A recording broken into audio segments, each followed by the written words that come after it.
जय हिंद, वंदे मातरम। नमस्कार साथियों, स्वागत है आपके अपने YouTube channel tricky number 1 classes में। मैं पाल प्रवीण। आज के वीडियो में बात करेंगे भारतीय संविधान।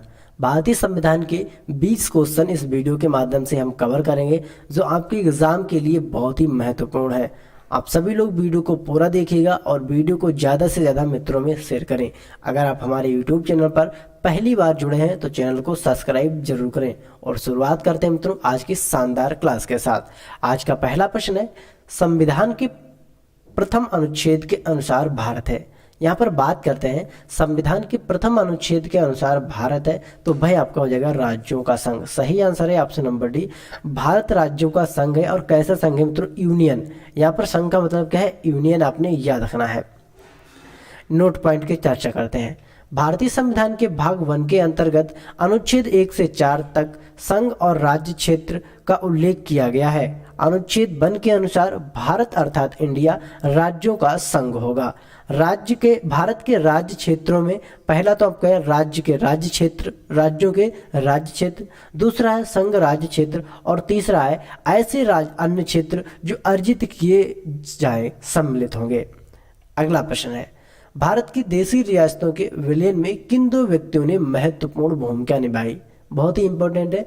यहाँ पर बात करते हैं कि भारत की जो देशी रियासतें, आज़ादी के बाद जो देशी रियासत थी, उनको विलय करने में किन दो व्यक्तियों ने महत्वपूर्ण भूमिका निभाई? सही आंसर इसका option number B, Sardar Patel व बीपी मेमन के द्वारा महत्वपूर्ण भूमिका निभाई गई। नोट पॉइंट की चर्चा करेंगे।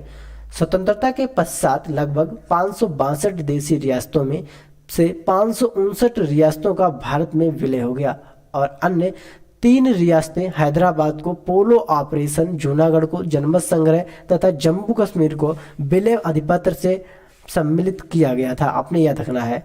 देशी रियासतों का भारत में विलयन की महत्वपूर्ण भूमिका के कारण पटेल को लौह पुरुष कहा जाता है तथा इन्हें भारत का विस्मारक भी कहा जाता है। इस कार्य में पटेल को बीपी मेमन का सहयोग प्राप्त हुआ था। क्वेश्चन नंबर 3 है, संविधान हमारे राष्ट्र का उल्लेख किस नाम से किया गया है? यानी संविधान में हमारे राष्ट्र का, हमारे देश का उल्लेख जो है किस नाम से किया गया है? सही आंसर इसका ऑप्शन नंबर ए, भारत तथा इंडिया। संविधान में भारत को सिर्फ 2 नामों से जाना गया है, भारत और इंडिया। आगे बात करेंगे, संविधान में हमारे राष्ट्र का उल्लेख 2 नामों भारत तथा इंडिया के रूप में किया गया है। अनुच्छेद 1 के अंतर्गत भारत अर्थात इंडिया राज्यों का संघ होगा, आपने याद रखना है। क्वेश्चन नंबर 4 है, भारतीय संघवाद को सहकारी संघवाद किसने कहा? इंपॉर्टेंट प्रश्न है। भारतीय संघवाद को सहकारी संघवाद जो कहा है मित्रों, जी ऑस्टिन के द्वारा सहकारी संघवाद कहा गया है। नोट पॉइंट की चर्चा करेंगे। जी ऑस्टिन एक अमेरिकी इतिहासकार थे। उन्होंने भारतीय संघवाद को सहकारी संघवाद, केसी अय्यर के अनुसार भारतीय संविधान एक अर्ध परिसंघीय संविधान है। भारतीय संविधान में उद्देशिका का विचार संयुक्त राज्य अमेरिका के संविधान से लिया गया तथा इसकी भाषा ऑस्ट्रेलिया के संविधान से ली गई है। ठीक है। अगला प्रश्न है, संविधान का कौन सा भाग नागरिकता से संबंधित है? तो यहाँ पर बात करते हैं संविधान का कौन सा भाग नागरिकता से संबंधित है। सही आंसर है इसका ऑप्शन नंबर ए है, भाग 2, यानी भाग 2 जो है मित्रों वह नागरिकता से संबंधित है। अनुच्छेद 5 से लगाकर 11 तक नागरिकता से संबंध है, यानी सिटीजनशिप का इसमें संबंध है। यहाँ पर बात करते हैं भारतीय संविधान के भाग 2 के अनुसार 5 से अनुच्छेद 11 तक नागरिकता का उल्लेख किया गया है। नागरिक लोकतांत्रिक राज्य व्यवस्था के अपरिहार्य सिद्धांत को कानूनी स्वरूप प्रदान करती है। आगे बात करेंगे, भारतीय संविधान में निम्न में कौन सी नागरिकता प्रदान है? इंपॉर्टेंट प्रश्न। भारतीय संविधान में निम्न में कौन सी नागरिकता प्रदान है? सही आंसर है इसका ऑप्शन नंबर बी, एकल नागरिकता। भारतीय संविधान में एकल नागरिकता प्रदान की गई है, आपने याद रखना है। अब बात करेंगे नोट पॉइंट के। भारतीय संविधान एकल नागरिकता का प्रावधान करता है। भारतीय संविधान में एकल नागरिकता का उपबंध ब्रिटेन के संविधान से लिया गया है। जम्मू कश्मीर भारत का एकमात्र राज्य है जिसके नागरिकों को दोहरी नागरिकता प्राप्त है, आपने याद रखना है। भारतीय संविधान नागरिकता प्रदान करता है, तो भारतीय संविधान नागरिकता किसके आधार पर प्रदान करता है? सही आंसर इसका ऑप्शन नंबर डी, उपयुक्त सभी के आधार पर। यहाँ पर दे रखा है कि उपयुक्त सभी के आधार पर, जन्म के आधार पर, निवास के आधार पर, देशीकरण, और एक और आपका आता है कोई विदेशी भूमि का अर्जित क्षेत्र है उसके द्वारा भी आपको क्या किया जाएगा, नागरिकता दी जाएगी। ठीक है, इंपॉर्टेंट पॉइंट। भारतीय संविधान के अनुच्छेद 11 के अनुसार संसद को नागरिकता के संबंध में विधि बनाने की शक्ति प्रदान की गई है, जिसके अंतर्गत संसद द्वारा भारतीय नागरिकता अधिनियम 1955 पारित किया गया।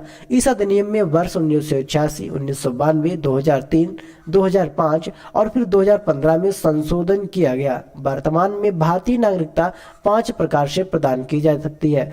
पहला तो आपका जन्म से, वंशानुगत, पंजीकरण, देशीकरण और विदेशी भूमि के अधिग्रहण के आधार पर आपको नागरिकता दी जाएगी। आगे बात करेंगे, राष्ट्रपति को अध्यादेश जारी करने की शक्ति किस अधिनियम के द्वारा दी गई है। इंपॉर्टेंट क्वेश्चन, राष्ट्रपति को अध्यादेश की शक्ति जारी करने की शक्ति किस अधिनियम के द्वारा दी गई है।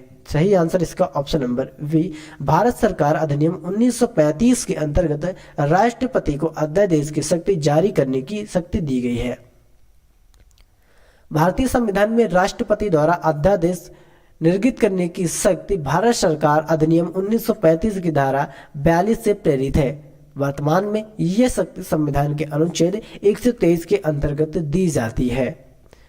क्वेश्चन नंबर 9 है, भारत की संघात्मक व्यवस्था निम्नलिखित में से किस देश से ली गई है। अब यहाँ पर संघात्मक व्यवस्था की बात करें, वह आपकी कनाडा देश से ली गई है। कहाँ से मित्रों, कनाडा देश से। बहुत ही इंपॉर्टेंट है। नोट पॉइंट है, भारत की संघात्मक शासन व्यवस्था कनाडा के संविधान से ली गई है। कनाडा के संविधान में केंद्र राज्यों की तुलना में अधिक सशक्त है। भारत में अवशिष्ट शक्तियों पर विधि बनाने का अधिकार संसद को है। अनुच्छेद 201 के अनुसार राज्यपाल द्वारा किसी विधेयक को राष्ट्रपति हेतु आरक्षित करना आदि उपबंध कनाडा के संविधान से लिए गए हैं। क्वेश्चन नंबर 10 है, भारतीय संविधान में निहित मौलिक अधिकारों की अवधारणा किस देश के संविधान से ली गई है। तो भारतीय संविधान में निहित मौलिक अधिकारों की अवधारणा किस संविधान से ली गई है। सही आंसर है इसका मित्रों ऑप्शन नंबर सी, संयुक्त राज्य अमेरिका के संविधान से ली गई है। आपने याद रखना है। यहाँ पर बात करेंगे नोट पॉइंट की, भारतीय संविधान में मौलिक अधिकारों का विचार अमेरिकी संविधान से लिया गया है। भारतीय संविधान के भाग 3 में निहित मूल अधिकार अमेरिका के अधिकार पत्र के समान है।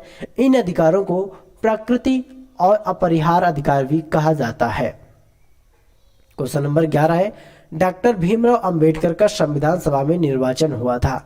तो डॉक्टर भीमराव अंबेडकर का जो संविधान सभा में निर्वाचन हुआ था मित्रों, वह कहां से हुआ था। सही आंसर है option number B, Bombay presidency से इनका यहां पर चुनाव किया गया था संविधान सभा के लिए। नोट पॉइंट देखते हैं, संविधान सभा की प्रारंभिक चुनाव 1946 में डॉक्टर भीमराव अंबेडकर का निर्वाचन अविभाजित भारत के बंगाल प्रांत के पूर्वी भाग से हुआ था। देश के विभाजन के पश्चात ये क्षेत्र पाकिस्तान में चले जाने के कारण डॉक्टर भीमराव अंबेडकर बंबई प्रेसिडेंसी के पूना संसदीय क्षेत्र से उपचुनाव में निर्वाचित थे। अगला प्रश्न है, डॉक्टर भीमराव अंबेडकर का जन्म और मृत्यु कब हुई। बहुत ही इंपॉर्टेंट है, डॉक्टर भीमराव अंबेडकर का जन्म और मृत्यु। सही आंसर इसका ऑप्शन नंबर बी, 1891 में इनका जन्म हुआ और 1956 को दिल्ली में क्या हो गया मित्रों, इनकी मृत्यु हो गई। आपने याद रखना है, दिल्ली में। ठीक है, नोट पॉइंट की चर्चा करेंगे। भारतीय संविधान के निर्माण में मुख्य भूमिका निभाने वाले डॉक्टर भीमराव अंबेडकर का जन्म 14 अप्रैल 1891 में महू मध्य प्रदेश तथा मृत्यु 6 दिसंबर 1956 को दिल्ली में हुई थी। आपने याद रखना है। क्वेश्चन नंबर 13 है, किस वर्ष में जन गण मन को भारत के राष्ट्रगान के रूप में अपनाया गया। बहुत ही इंपॉर्टेंट है, जनगण मन को भारत के राष्ट्रगान के रूप में कब अपनाया गया। सही आंसर इसका ऑप्शन नंबर सी, 1950 में। 1950 में जनगण मन को भारत के राष्ट्रगान के रूप में अपनाया गया था। नोट पॉइंट की चर्चा करते हैं। जनगण मन की रचना रविंद्रनाथ टैगोर द्वारा वर्ष 1911 में की गई थी।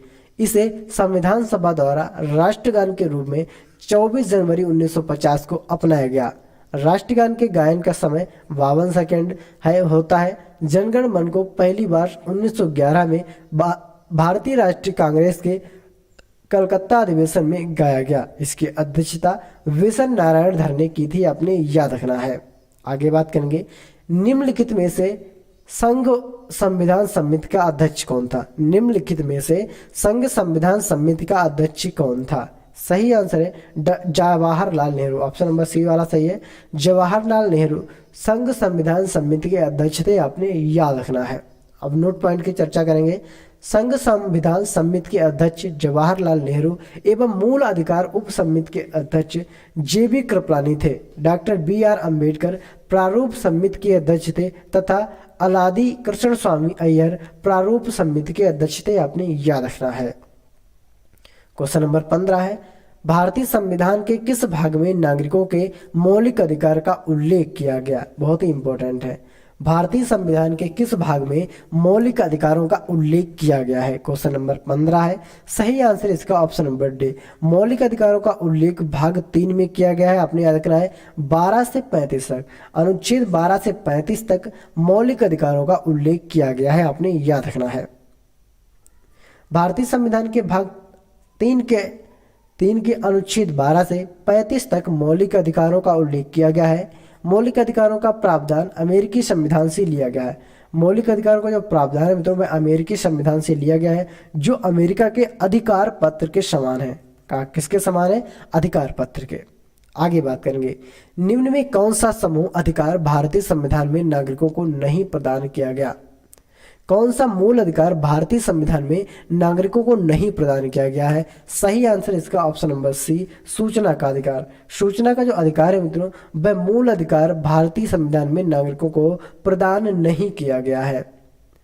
नोट पॉइंट की चर्चा करते हैं। सूचना का अधिकार मूल अधिकार के रूप में भारतीय संविधान में नागरिकों को प्रदान नहीं किया गया।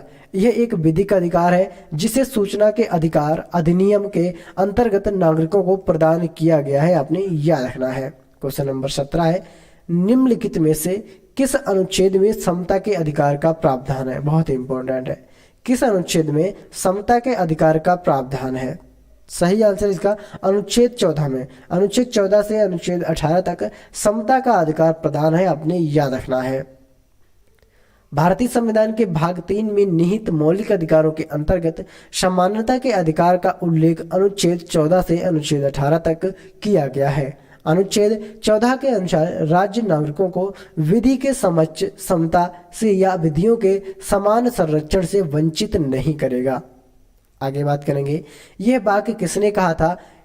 राज्य के नीति निर्देशक तत्व ऐसे चेक हैं जिसे सुविधा अनुसार अदा किया जा सकता है। यह वाक्य किसने कहा था?